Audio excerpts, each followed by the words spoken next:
to our friends in Malaysia, Singapore, Thailand. Good late evening to our friends in Australia. Nice to see you all again. Shunziang, we have some questions.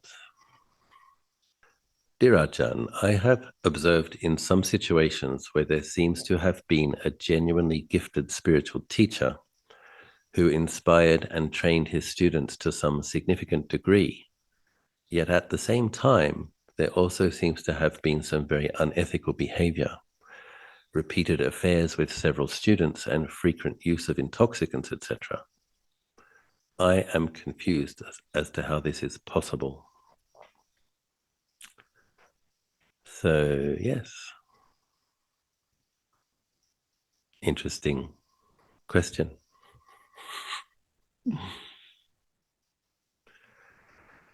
I'm happy to report that having been a bhikkhu for 28 years, I didn't have any affairs or take any intoxicants. Thank goodness. So, yes, the reason it's possible is because,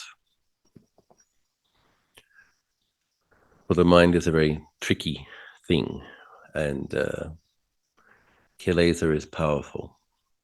The power of kilesa is powerful, and the power of habit is powerful. So Lumpur Anand has explained that if a person isn't an anagami, so if they have not yet completely uprooted all greed and all hatred through deep insight into not self and impermanence, the kind of insight that completely obliterates not just the kilesa, but even the seeds of kilesa. So it's an anagami or an arahant, no greed, no hatred. You can trust those practitioners. For people who are not yet at that level, when we're looking at the 5 spiritual powers, there can be tremendous faith, there can be tremendous energy, there can be great effort, there can be good mindfulness, concentration, and wisdom, but there is still the seeds of the kilesa, and when the kilesa meet nourishment, those seeds of kilesa sprout. And one thing Ajahn said to me, which was quite a horrifying reflection, but really important to consider, because sometimes when our practice is going well, we can feel a bit judgmental or contemptuous of people who are doing unskillful things. But Ajahn mentioned that as long as we still have the seeds of kilesa, there is nothing that we cannot do. And that's a very humble thing to consider, that whatever atrocity we see happening in the world, we are also capable of that, should the conditions of our life change and those kilesas get nourished. So you can see that if somebody really hurts your feelings, genuinely you're a nice person, kind person, but somebody really hurts you, you might have angry, hateful thoughts. Normally you wouldn't, particularly when you really loved somebody and somebody you loved hurt you. The newspapers and the jails, in fact, are full of stories of people who hurt people that they used to love after they felt hurt. You can ask a divorce lawyer what they see in their office when discussing who gets what and how nasty that can get. So Lumpur BX said something interesting once as well. He said, everybody wants samadhi to develop fast, but it's actually good if it doesn't develop too fast, because samadhi is energy. And if samadhi develops quickly and the sati isn't as strong, the mindfulness isn't as strong as the samadhi, then that energy, when a defilement arises in the mind, can all go into that defilement. And so you have, if you don't have a strong commitment to sila, and if you don't have good sati, when you start to get those bright, peaceful, powerful mind states, and then a kilesa comes up in the mind, if you don't know how to restrain it, contain it, reflect wisely, you may end up nourishing your kilesa and have more kilesa than you had before. So spiritual practice is a bit of a game of snakes and ladders. There are pitfalls, there are mistakes that one can make. And one of the reasons it's good to have a good teacher who's strict in their vows, what can happen over a period of lifetimes, I think this it's not uncommon to observe this in the Bodhisattva traditions. It's people aspiring to be Buddhas. What can happen over a period of lifetimes is a person's samadhi gets powerful. And with powerful samadhi comes a lot of radiance, a certain amount of charisma. So a person can have powerful samadhi, have powerful metta, and powerful wisdom even.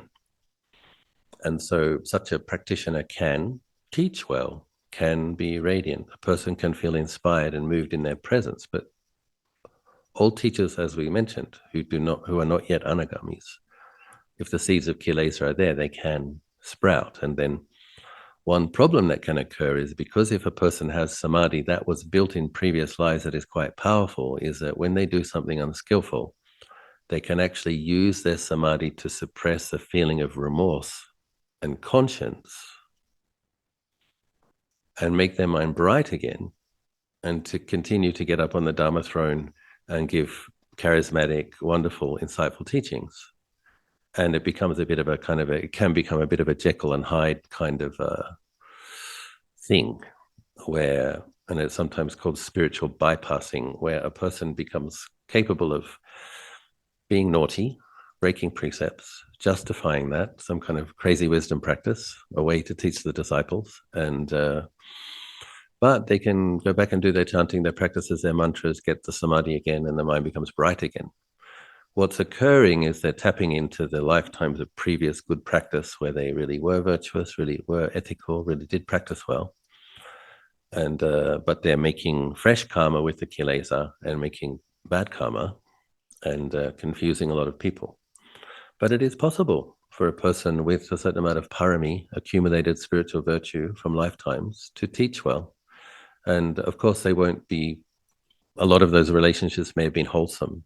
So if a person didn't stimulate the kilesa, that person may have metta, may have compassion, may feel inclined to help a person, has skillful means, has received teachings, makes good suggestions. But if that practitioner finds someone attractive and acts on that, they can act on lust, covetousness, etc. So this is, personally, I'm very grateful that I met the tradition of Lumpur Man and Lumpur Cha, obviously the tradition of the Buddha, but the Theravadan form in particular. And we sometimes hear of these scandals in other traditions as well. A lot of things have happened in the Catholic Church, and I also kind of feel sorry for the brothers and the fathers who didn't have a really, really strong and clear ethical code, because in Theravadan Buddhism, it's like rule number one, you can't have sex. It's just rule number one, and it's very, very clear. You're the member of a male cannot enter an orifice more than 1 millimeter. It makes it pretty clear. And if it does, the bhikkhu is disqualified from that moment onwards. You're no longer a monk. There's no covering it up. There's no sending people to a different place. The Buddha made it very clear. He gives us 1 millimeter. He doesn't give us an inch. And I find that extremely helpful, because it's like, okay, that's very clear. We can't do this anymore. And if you're not up to it, then that's another thing I appreciate about the Thai tradition, is that people can disrobe. There's no great shame around it. If a person is no longer up to it, they can, okay, I'd rather be having sex. So then they have the option, take the robe off. And some of these people come back again after a period of time. And so I think that's also a good situation where I think in the Tibetan and also in the Sri Lankan traditions, there's a lot of expectation that once a person becomes a bhikkhu, they should stay a bhikkhu, and it's a certain amount of shame associated in the act of disrobing. That seems to be less of an issue in Thailand. A person who is a monk for a period of time, when they disrobe, it kind of carries a halo with them into their lay life, and it's kind of spiritual credibility. So yes, I'm grateful that we live in a very tight container, and there isn't much opportunity for stepping backwards when you live in a community where people keep good standards. But yeah, it's apparently, from what I've heard, the Bodhisattva Bhumi says 10 levels. And from the third level, the practitioner, this takes hundreds and hundreds, thousands of lives to work through the Bodhisattva Bhumi levels. From the third level, a person has a quality of unshakable faith in Buddha, Dharma, and Sangha, but they still have greed and hatred. And normally, if a person has unshakable faith in Buddha, Dharma, and Sangha, there will be a strong inclination towards having virtue, practicing dana, sila, and bhavana in accordance with the Buddha. But the seeds of the kilesa are there, mistakes can be made. Apparently, it's at the 8th level of the Bodhisattva Bhumis that the Bodhisattva practitioner's mind becomes like an anagami's mind. But between, for those first 3 levels, there's a lot of room for mistakes. And between the 3rd and the 8th level, there's still room for mistakes. So the path of aspiring to be a Buddha on the Bodhisattva path is dangerous, because Mara Devas, Kilesa Mara, Karma Mara, they don't like Buddhas or Bodhisattvas. So there will be temptations and challenges and booby traps. No pun intended. So, yeah, so anyway, 5 precepts. Everybody, all of you, okay? 227 for me. Okay, next question, please. Dear Ajahn, it seems to me that the future is looking somewhat bleak. I simply don't feel much optimism about the future of human civilization on this planet in the foreseeable future. Given this, how do I keep from feeling dejected or depressed? Good question. Oh, I must confess I feel similarly when I think about trends that I see in human society. And I used to think when I was 15 that the world was a depressing place. And now we look back at as those as being the good old days. So anyway, you do need to laugh. A sense of humor is important.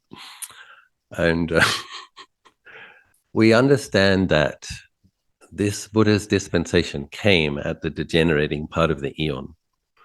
I think it's really important to know this, because in some respects, nothing's going wrong. If you understand Earth as the human form world as being between the heavens and hells, there are periods of time, depending on the group karma of the human beings, when it's closer to heaven, moving closer to heaven, and then there's periods of times where it's moving closer to the ghost and demonic realms, hell realms. So unfortunately for us, we are in that period where the general level of sila is going towards the animal, ghost, and hell kind of. It's going closer to that part of cyclic existence. And so apparently among the beings that are being born in the human form, many are coming from animal and ghost realms. So the general level of virtue on our planet, the level of merit of their beings is less, and the level of darkness in their mind is more. So it's important to know that, because we're not just working with our karma, we're not just working with your family's karma, your village karma, you're working with the karma of, 7 billion human beings. And so it's just good to know that, okay, this is where we're at in samsara, this is the chapter we're in. Our good fortune is that the bodhisattvas who cultivate according to the wisdom path that take 4 asankhya plus 100,000 eons, those ones tend to get enlightened at the degenerating part of the eon. So that was Gautama Buddha, Shakyamuni Buddha. And the fact that he had such great wisdom is our good fortune. And we're incredibly fortunate that he did come at this time, because could you imagine this world now without Buddhism? Or imagine your life without the Buddha's teachings? How would you navigate? We're very fortunate to have these tools and frames of reference, a wholesome, constructive paradigm to work with. So we are in a point in samsaric history where things are going from bad to worse. Sorry to break it to you. So what do you do? What do you do with that information? This is tough love, right? I'm going to go a bit of toughness here, a lot of love though, a lot of love. I once went to pay respects at a Tibetan monastery in southern India when I was 8 punters, and I met a wonderful abbot, previous abbot called, they called him Khensa Rinpoche, and he looked at me, and I think he could see that I had a tendency towards depression and dejection. And I'll tell you another cool story about him. I was wearing an amulet blessed by a famous monk in Thailand who did this particular mudra. He put his hand on top of his hand like this in front of his chest. It's not really a mudra that you see in Tibetan tradition. So I was wearing that under my robe to protection because I wear this amulet that Tanajanan gave me when I travel outside of Thailand. And so this monk looked at me and he did that mudra. He did this kind of to me and he said, our traditions are not really different, he said. And I felt that he'd seen the amulet and he'd seen the blessings of that particular bhikkhu who was apparently a past life of Maitreya that was born in Thailand. And he was letting me know that he could see those things without making a claim. But I was duly impressed. And he looked at me and he says, it's important to have a long-term optimistic view. So that's a very interesting statement. He didn't say everything's going to get better really soon. He said it's important to have a long-term optimistic view. So what does that mean? You know, in terms of our karma, where we find ourselves in the world, the things are going to get really dark on the human realm, and then things start to get better, and then they get much better than they are now. Apparently the human world, the lifespan will be 100,000 years, and there won't be any famine, any disease, any war. When the lifespan of human beings comes back down to 80,000 years, Maitreya Buddha will arise in the world. This is written in Theravadan Suttas. This is Lord Buddha explaining this. I asked Ajahn, is it true that there won't be any war, any famine, and any disease? The only disease is hunger and old age. But there's no illness, no food poisoning, no colds, no flus, no pandemics, no famines, no wars. He says it is possible because everybody is meditating and has jhana samadhi from childhood. So it's just, it's a good thing to know that way off in the distance, after things get really, really bad, things get better and better and better. So we do need to kind of stretch it out like that. Now, in terms of having your own individual paradigm, which makes it possible to be optimistic, is that you don't have to go down with the crowd because you are Buddhist practitioners and you have the advice of the Lord Buddha of how to go to heaven and beyond. A lot of other people don't have that. But if you're keeping your 5 precepts and if you're meditating and chanting every day, you are not going to be falling to a darker place. Lumpur Anand talks about being a manusa deva, a human being who has a deva's mind. So that's what Buddhist practitioners, human beings who are Buddhist practitioners, aspire to be. We aspire to be deva-like. Devas have conscience and shame, where we don't want to do bad karma. When we make bad karma, we feel a healthy sense of conscience about it. So Buddhists, sincere Buddhist practitioners forgive. We cultivate loving kindness. We try not to be contentious with people. We use the difficult relationships we have in our life as an opportunity to develop patience. So it's like we can take the difficult circumstances of the degenerating part of the eon as our grist for the mill to cultivate more patience, more forgiveness, more tolerance, more compassion. As we see people's minds falling more and more into darkness, rather than be angry at them, rather than be judgmental about them, we have compassion for the fact that their mind is affected by darkness. Even in that moment, actually they're suffering. They might not be aware of it, but their mind is having a very unpleasant feelings that they might not be aware of. And they're making obstructive karma that will ripen as more pain for themselves in the future. So as the minds of the people around us get darker, the karma that they make gets heavier.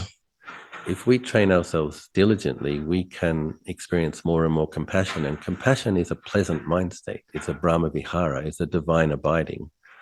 If we really know how to cultivate compassion, that's a cool, moving, loving quality where we want to help people. And if we can help them, we help them. And if we can't, we also need to have the equanimity. They work together. So being born in a time where there's more and more challenges or more and more difficulties is our opportunity to cultivate more and more patience, more and more forgiveness, more and more tolerance, more and more compassion. And when we do that, our next life is not going to be in a darkening human realm. Your next life is going to be, it could be, you could get born in a different universe, in a world in a different universe where there are virtuous people, because there are other universes. Or you can be born in a heaven realm. Personally, I asked Ajahn Anan what he recommended for my next life plan, if I had to have next lives. And he did say at this point, he's recommending that people aspire for a heavenly rebirth, because he can see that things are going to get pretty dark on the human world, it seems. If you think about, not quite sure where AI will be taking us, but probably there will be more unemployment, and that means more poverty, which is not generally a good thing for human civilization, stability of society. So that's a bit of a worry. And also if it gets in the wrong hands, like what you might be able to create with access to a lot of information, good information and bad information. And then also robotics, we'll see what happens. And then virtual reality, augmented reality, and see how disconnected people become from the kind of how we've understood traditional life in the human form on this planet. It might get pretty abstract.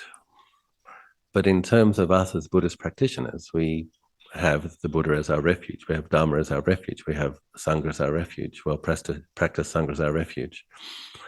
And we do our chanting, we do our meditation, we listen to Dhamma talks, we just keep up our own discipline no matter what's happening in the world. And then you have a optimistic, what's the word? Trajectory. So, 1 second. This isn't helpful.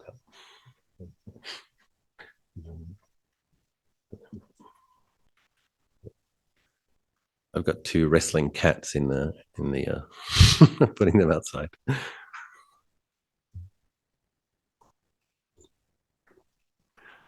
So when we do good things, if the mind is getting dejected or if the mind is getting depressed, we have things that we can do. We can be generous to the degree that you are able to on that day. Or you can do an extra session of chanting. So sometimes the devotional practices can be really helpful. We did 108 rounds of praises to the Buddha at the stupa at the monastery last night, and do a more energetic, determined practice for a longer period of time, chant louder, chant faster. It's like sometimes you have to take the mind off a negative mind state. You put it on a positive one, and then you really kind of pump it up with a wholesome mind state. Invest more into devotional practices, make a nice shrine. There's all sorts of things you can do, just bow and bow and bow. And Ajahn Sumedho was in England, and before he'd been offered the land that became Chithurst Monastery, he didn't know what he was going to do. He was living in a kind of a depressing part of London, and he would just go to his shrine and look at Luang Por Chah and look at the Buddha and bow and bow and bow and just brighten his mind, recollecting his refuge, and then things got better. So there's things that we can do. Faith-based practices brighten the mind. Whatever good things you've done, you can recollect that. So that's the Chaganusati. You recollect the fact that you've meditated every day. You recollect the fact that you chant every day. Recollect the retreats you've done, the katinas you've done, the pilgrimages you've done. Whatever good things you've done, you recollect it. And just recollect the fact that this human life, even though it might be getting more challenging, has been valuable for you as an individual. You met the Buddha's teaching, you have had an opportunity to study. So that's one of the strengths of this day and age, is that the information is available. You have access to suttas, you have access to the teachings of well-practiced monks, and there's a tremendous amount of resources, much more than many previous generations had. It's quite common in places like Bhutan and Thailand, and villagers would turn up for a ceremony, but they wouldn't understand the words, and they had faith, but they didn't have much understanding. We live in an age where we can get the understanding of the correct teachings, and we can also develop the faith. So that's tremendous merit that we have, tremendous opportunity. So we just have to remind ourselves that even though things may be going to become bleak, as an individual, you still have opportunity. So suppose you have a full-time job and AI means that you only get a part-time job. Suppose you have to eat more simply and you have more spare time. Okay, so you're living you're having a half monastic life now. So okay, you eat 2 meals, you don't eat 3. It won't kill you, trust me. 28 years into this, and then you have more time to meditate, you have more time to chant, you have more time to listen to Dhamma talks. It's how you frame it.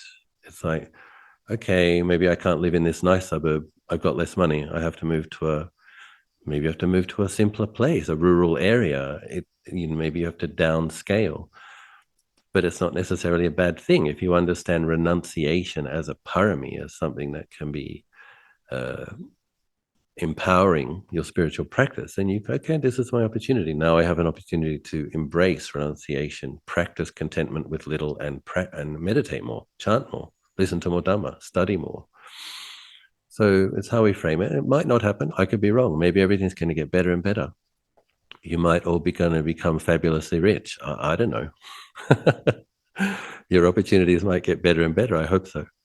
But we have to be willing to roll with the punches and work with what life gives us. And, as Buddhists, we're very fortunate because we can frame these things personally, we can frame it in a positive way, and we can personally take responsibility to having a wholesome trajectory in cyclic existence, and have our aim going for heaven and beyond.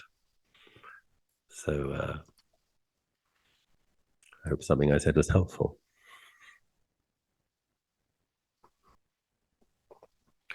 Dear Ajahn, do you have any advice on how to sincerely prepare for death in a systematic way? So I've been doing death meditation for quite a long time, a couple of decades. It's interesting as it feels somewhat different when you're in your 50s to how it feels in your 20s. When you're in your 20s, it's an interesting creative exercise where you're mindful that, yeah, I could fall over in the bathroom, or yeah, the plane could crash, or yeah, I might get bitten by a snake in the forest. And I've been able to make my mind quite peaceful, thinking of various scenarios that I might die. But over 50, it's different. Over 50, it's closer, and it's more kind of like, oh God, what's it going to be? It's like there's more kind of the probabilities, the percentages, all of those depressing things. They're more real in the mind now. So my father and my grandfather had a cerebral aneurysm. I kind of hope that's what happens. I'd like to just have a headache one day and collapse dead the next day. That would be, I'd prefer that to liver cancer, for example. But we don't get to choose, do we? So the way to prepare ourselves for death is to contemplate the fact that it is possible on any given day. So this is a general practice that we have as Buddhists. Healthy or not, wealthy or not, you could die today. So we sincerely do this. This familiarizes the mind with the possibility, so that if it does occur, there's a part of your mind that was like, oh, I knew this could happen. So people get in trouble when they're kind of in denial. We see this quite often around, even in Buddhist cultures, where a parent gets sick and it looks like they might be going to die, and their children and the people around them love them so much, and they don't want to accept the fact that they're going to die, and they don't want to let them go. and they kind of get the doctors to do all sorts of things to just keep them alive. And it's really quite shocking to see that a lot of those people just haven't considered the fact that they do have to die and they are going to die. So they don't want to accept it. They're not ready for it. So they keep the person alive longer because they're not ready to let go yet.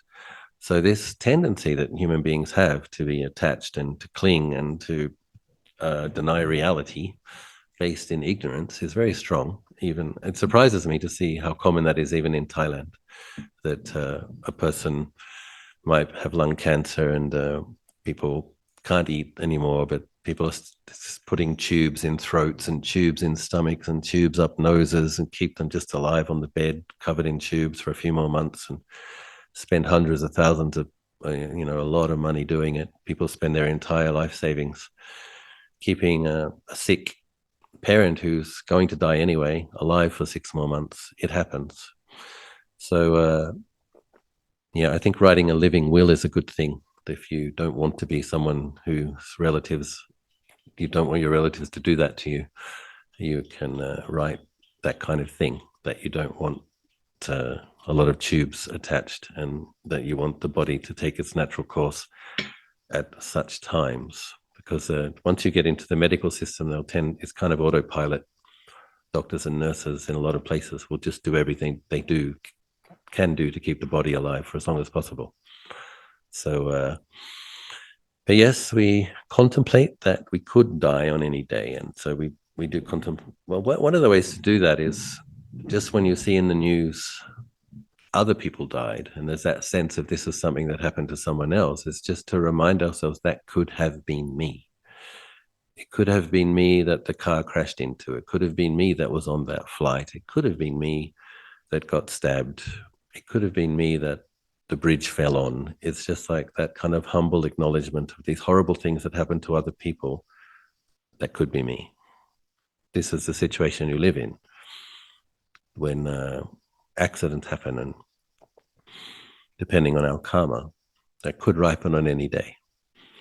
Another way is the corpse meditation, where one contemplates what a corpse is using visualization. And then the traditional way of the corpse contemplation is imagining it bloated, and then imagining dogs coming and eating it and birds eating it, and then bones being scattered, and then bones degenerating, and then the bones eventually being dust, returning to earth elements. So one just becomes familiar with the physical organism made of 4 elements that will go back to the 4 elements, just reminding ourselves in a disciplined way, this body is made of the 4 elements and has to go back to that, ashes to ashes, dust to dust.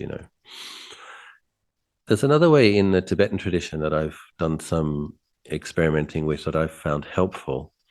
This is where they're contemplating what the mind experiences when the body's dying.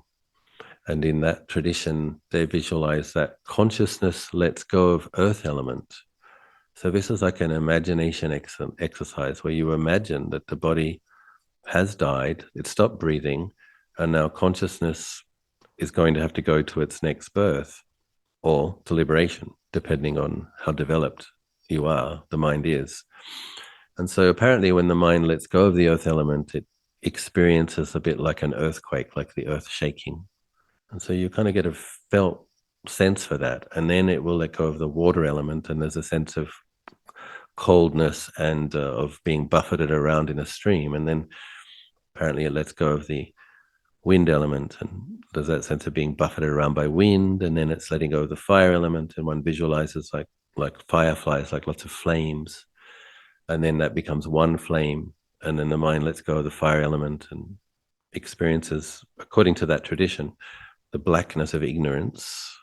And then for advanced practitioners, in the time of death, moving between lives, a practitioner can experience what they call the mind of clear light, or base luminosity, what the Zen tradition talks about, the true nature of mind, not affected by ignorance.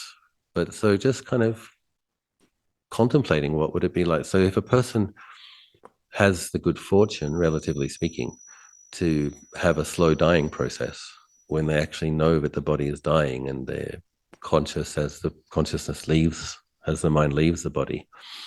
One can just do that as an exercise. What's it like as the mind retracts from earth, water, wind, and fire?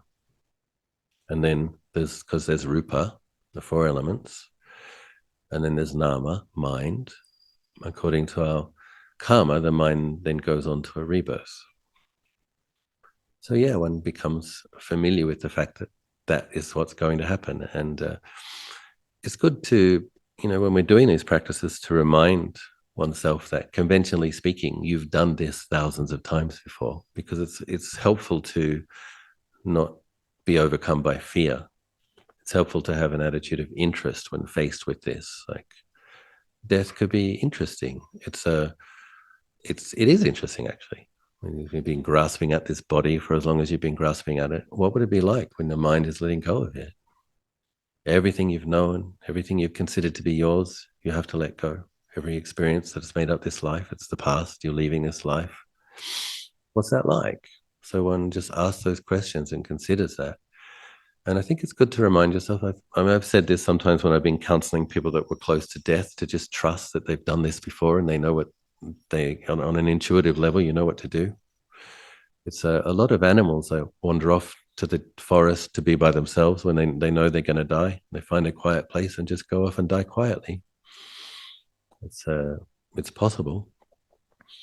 So yes, familiarizing oneself. One could die unexpectedly today. One might have a slow dying process. In general, meditation monks don't really support assisted suicide, because this is kind of coming from a materialist assumption, or kind of and a hedonistic assumption. That sense of life should be about pleasure and quality, and if it's no longer pleasant, doesn't have value. The problem is, if you sedate a mind and the body dies because of sedation and paralysis, that's not necessarily good for the mind itself. And so as a Buddhist, what you want to be thinking about is, how do you support clarity as your mind moves between births? Sometimes a little bit of pain, like if I had terminal cancer and a lot of pain, I would probably take the opioid, but I'd probably take a half dose. So I would want to be working with a certain amount of pain to keep clarity, to keep wakeful.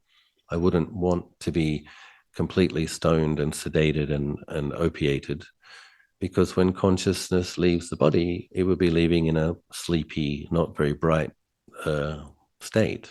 I don't want that. So we want to leave with clarity and presence of mind. So just a few thoughts there on how to prepare and approach your death. There's a lovely tradition in Sri Lanka, I heard, where people write down the various meritorious things they do throughout their life. This is I think this is a really good thing to do, because most people get older and they forget a lot of things. And so, whenever you write down when you've done a retreat, write down, maybe a year goes by, maybe it's your birthday or maybe it's New Year's, and it's like, yes, I did meditate most days this past year, and just make a note. This past year I meditated most days. This past year I chanted most days. And I went to this katina, I went on this pilgrimage, I did this retreat, I was generous in this way, I supported this charity, I supported a friend through this difficult situation. Like, you just make a note, not to feed pride, not to get puffed up, but just an objective truth of the fact that you were helpful, you were generous, you did do this thing, it was skillful. And the tradition in Sri Lanka is that if you're not capable of reading it yourself, in and out of consciousness, one of your friends or relatives will read to you the good things that you did in this life, so that it's kind of like drawing that merit into the mind, brightening the mind, gladdening the mind, so that when it moves from this life, it's supported by that merit. Very skillful, very skillful. And so that's a good thing to do. I recommend people start to do that. Last question. Dear Ajahn, why is the number 108 auspicious? Good question. I don't know for a fact, but I know it was considered auspicious even before the Buddha's time. So that's a lot of Buddhist prayer beads, malas, have 108 beads.